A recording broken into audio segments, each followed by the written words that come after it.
ناس كتيرة عمالة تقول لي يا كابتن قول لنا يعني تفاصيل الكاف. والله قلت الجواز، لكن خليني اقولها لك مين استبعد ومين كمل برضو من حقك. وامبارح بالتحديد اعلنت القائمة النهائية المختصرة.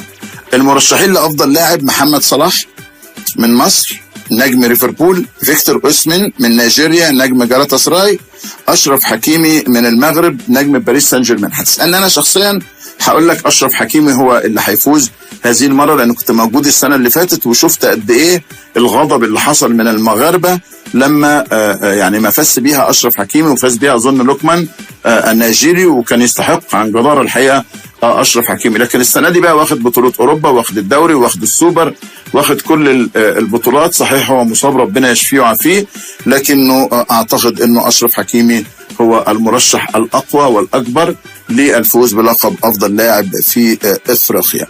المنتخبات كان اسم منتخب مصر محطوط، لكن اسم المنتخب هنا خلاص انت كده تقريبا عندك الجائزه الاولى لاحسن لاعب للمغرب لاشرف حكيمي. ده توقعات العبد لله يعني. تيجي على افضل منتخب، تم استبعاد منتخب مصر من القائمه النهائيه واختصرت على 3 منتخبات. مين بقى؟ منتخب مصر للشباب لانه واخد كاس العالم، منتخب مصر للكبار، منتخب كاب فيردي. فالمغرب هتاخدها، يعني ايه تاخدها بقى؟ منتخب اول، تاخدها منتخب الشباب، اي حد، لكن ايه ادي جايزه تانية كمان مغربيه.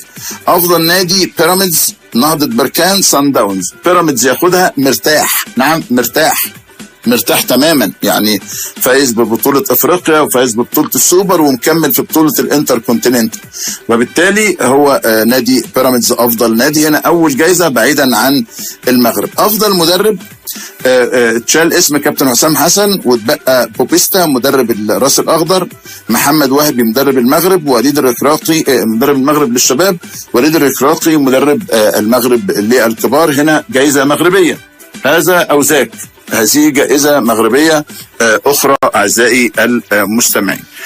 أفضل حارس: ظلما تم استبعاد أحمد الشناوي حارس بيراميدز والعائد إلى منتخبنا الوطني. هو يستحق عن جدارة إنه يكون موجود وإنه ينافس ياسين بونو ومنير المحمدي. يعني منير المحمدي يستحق انه يدخل منافسه، كان احد اهم اسباب فوز فريقه نهضه بركان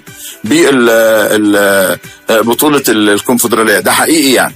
فاتصور انه استبعاد احمد الشناوي كان في ظلم، لكن خلينا في ال3 المرشحين: منير المحمدي نهضه بركان، ياسين بونو الهلال السعودي، الاثنين من المغرب، ورونين ويليامز حارس مرمى مولودي سان داونز من جنوب افريقيا. تذهب الى المغرب وبالتحديد الى ياسين بونو، ده وجهه نظري الشخصيه. طب افضل لاعب داخل القاره: في محمد الشيبي من بيراميدز، في فيستون مايلي من بيراميدز، في اسامه لملومي من نهضه بركان. يعني عندك برضو 2 من المغرب، محمد الشيبي واسامه لملومي، بينافسهم فيستون مايلي من بيراميدز. انا اعتقد انه الاقرب ليها فيستون مايلي. هذه ترشيحاتي انا الشخصيه، يعني لو انا معايا الورقه ترشيحاتي طبعا، بس كنت حد لمحمد صلاح.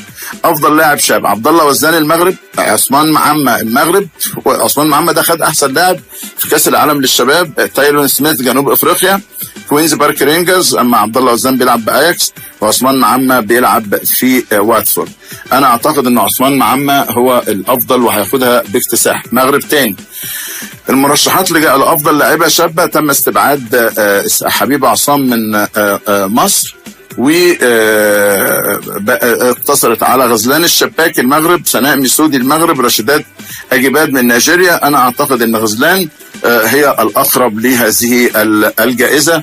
بس يا جماعه شايفين اللي بيحصل، انه في كل الترشيحات هم 3 2 منهم مغرب، هم 3 2 منهم مغرب يعني.